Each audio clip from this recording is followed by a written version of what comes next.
Your mother passed away? So?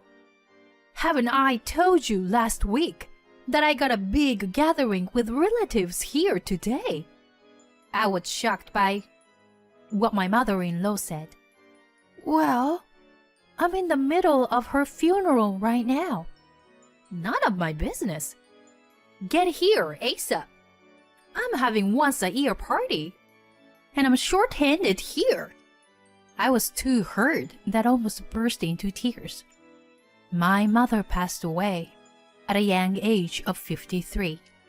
My mother-in-law was trying to pull me away from saying my last goodbyes.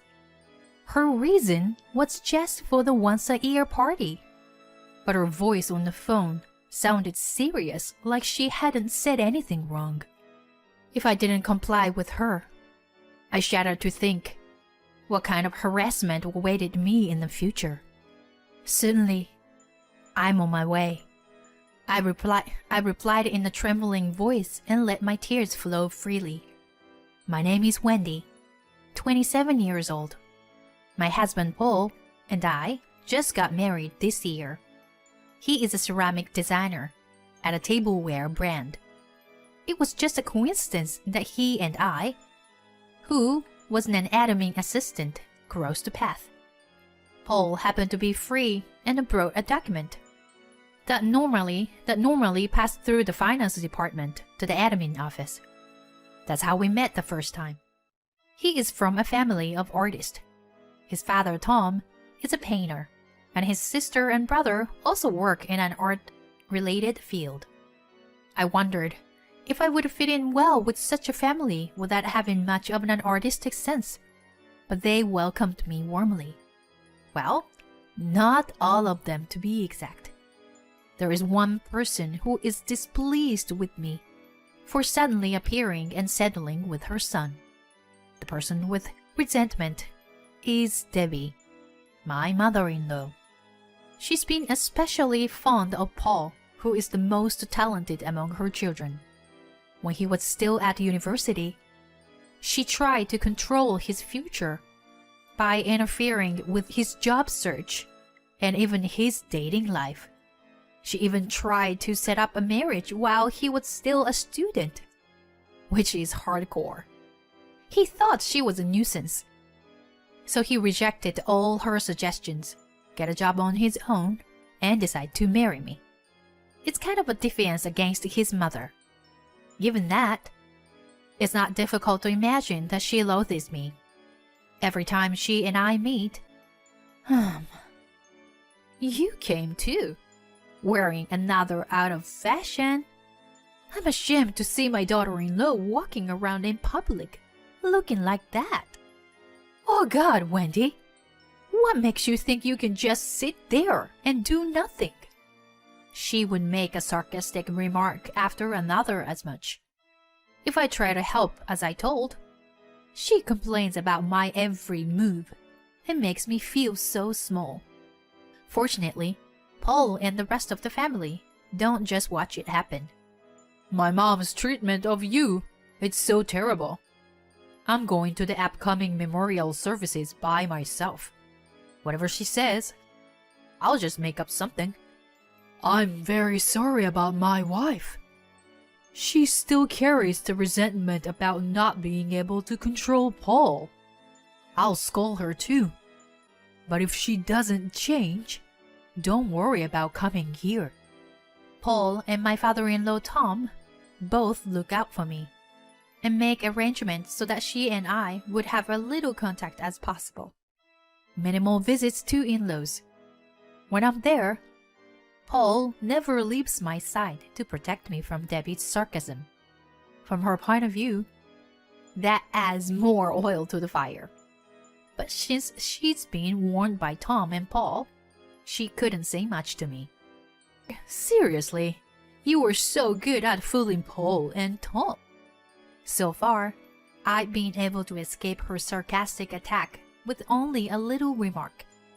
How's it going, honey? All good here. How about you? Not overworked? Yeah, I'm quite busy, but what to do? I miss you and your home cooking. If you work hard, You'll be rewarded with whatever you want to eat upon your return. It's already at night there? Have a good rest and be ready for tomorrow. Thanks. I'll go sleep now, I said as I hang up the international call. Paul's business trip abroad was suddenly decided last week. He was told that the designer had to supervise the work at a manufacturing plant overseas. It wasn't unusual for him, but it was the first time decided so suddenly that preparations were hectic. He normally rented a portable Wi-Fi or similar if he was going to be on a long business trip.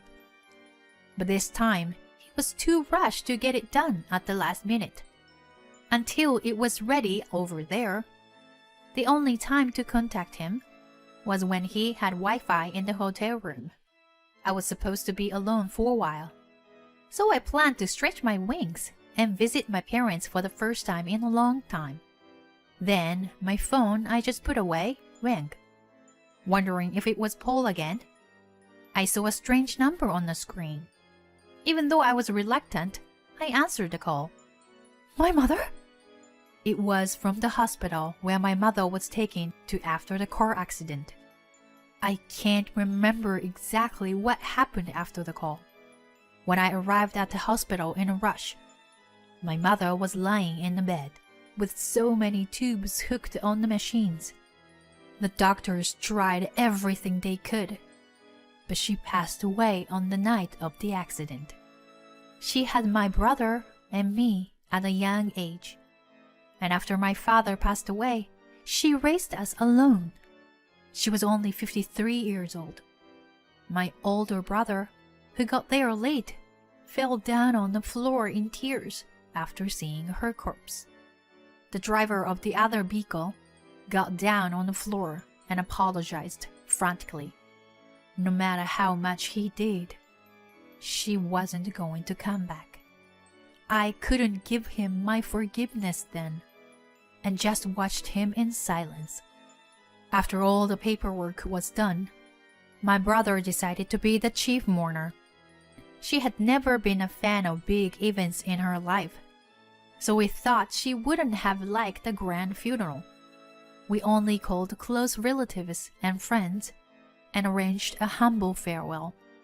Of course, I called Paul right away. Oh no! What to do? I'll arrange my return. Don't worry. My brother is taking care of things. If you come back now, it'll create a big dent in your work. My mom respected your work, so she won't be happy if you did that. Well, okay. She was so kind to me. I wish I could have been there to say my farewell. Anyway, I'll try to get my work done ASAP and come home sooner. Okay, hon. Don't push yourself too hard. He and my mother had a good relationship. I could hear him fighting back tears on the other end of the phone, and I almost cried along. The wake and the ceremony went smoothly, and the burial was to be done next. My brother and I were both slumped with so many things to take care of. We didn't even have time to just mourn. My mother's coffin was placed in a hearse, and we were waiting for the procession to begin. Then I realized that my phone in my bag had numerous missed calls. I thought those were from my mother's friends, as I've already received many. Although I was fortunate to know there were so many people who cared about her. It was difficult to answer to all once the ceremony started. I decided to take the call, which just came in, and turn off my phone afterward. I ran to the side of the church and answered my phone. Yes, this is Wendy. Hi, Wendy. What are you up to? The deafening high-pitched voice hurt my brain. I pulled my phone away from my ear and checked the screen. There it was, the name of my mother-in-law. I had Paul inform his family about my mother. Tom had a family engagement, so he didn't come to the ceremony. Instead, he attended the wake the day before. Then I remembered He came along without Debbie. I wasn't surprised, as I expected her not to show up to the funeral of the mother of her resentful daughter-in-law. What am I up to? I'm in the middle of my mother's funeral. Oh, right. I think Tom mentioned something about it. By the way, I'm short-handed over here. Come and help me ASAP. Come over now? I've told you there is a big gathering of my family today before. Did you think you didn't need to join because Paul was away? Wishful thinking. I tried hard to explain the situation, but she was determined to have me there. In the end, she asserted, "So, what if your mother's dead? You got more important things to do here. Don't you play a heroine of the tragedy." She stabbed my heart with such force. It was the very last moment of funeral with my mother. But if I didn't comply with her, I shuddered to think what kind of harassment awaited me in the future. I told my brother that I had some errands to run and drove off in the car. Fortunately, the in-laws' house wasn't so far from the church. I didn't even try to wipe my tears off and just maneuvered the handle. When I entered the in-laws' house, all the relatives were startled. No wonder, as I was in a plain black dress suit in a group of the cheerfully dressed crowd, and anyone could tell that I had been crying. Debbie rushed over to me, not caring everyone was watching, and she spoke in a loud voice. "Finally, you're here! It's been hectic without enough help. At such an important time like this, making excuses about your family and stuff. I wonder if you have any sense of being a daughter-in-law of this family. In a situation like mine, who cared about your party? Wendy?" With no energy to argue, I was about to be dragged into the kitchen by Debbie. But I stopped when I was called from behind. I turned around to see one of the relatives with whom Paul had some business interactions, looking at me with a surprised look on his face. He seemed to find it hard to believe that I was there. "Why are you here?" Before I could answer him, Debbie quickly intervened. "I called her up in a hurry because there weren't enough people in the kitchen." Wendy tried to bail out with the excuse of some family stuff, even though everyone has gathered here. How dare she make up a lie in front of me? "But your mother is Heather Williams, right?" "Yes, right. My company informed me that she passed away, and there is a funeral today. I was told that the outsiders weren't allowed to attend, but prepare a condolence message. I am truly sorry for your loss. This happened so suddenly." "Thank you." Debbie looked puzzled at the exchange between me and the relative. She seemed to be totally at loss. The relative gave me a pat on my shoulder, scowled at her. "Debbie, dragging out a person who just lost her mother like this is indeed heartless," he sternly scolded her. Suddenly yelled at. She didn't seem to have a grip on reality and looked around pleadingly with blinking eyes. But all the relatives around us seemed to have known about my mother's obituary and gave her a cold stares. "But wait, why? Why do you all know about her mother's passing?" "Of course, the death of the famous potter is the top news in the industry. My mother had made a name for herself as a potter for several years. It was originally one of the hobbies she took up when my brother and I became independent, but she quickly developed the talent for it. She became an up-and-coming craft artist whose name was known in the industry. Paul, who works for a tableware brand, and Tom, who was a painter, knew about and interacted with her. But Debbie was the only one who wasn't aware of it. In any way, it was easy to find out my mother was a Potter with a click of a search. And I wasn't intentionally hiding the fact. It was just that she had no interest in me and never tried to get to know me. Most of the relatives from Tom's artsy family side were also involved in the art scene. There was even a few of them who offered to attend the funeral, but I had to turn them down for the reason being a closed ceremony. You didn't know that Wendy was the daughter of Heather, did you?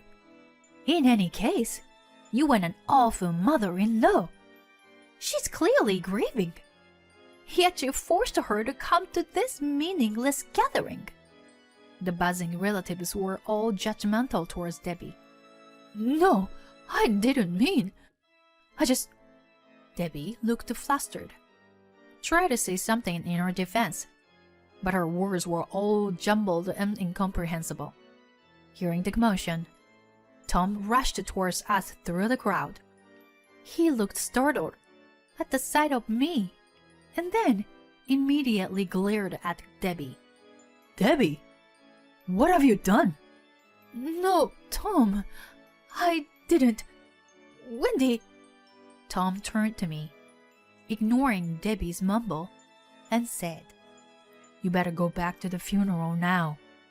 I am so sorry, Wendy. She troubled you at a difficult time. He gave me a warm hug and prompted me to leave. I hastily walked out of the house toward my car. No, this is not what you think.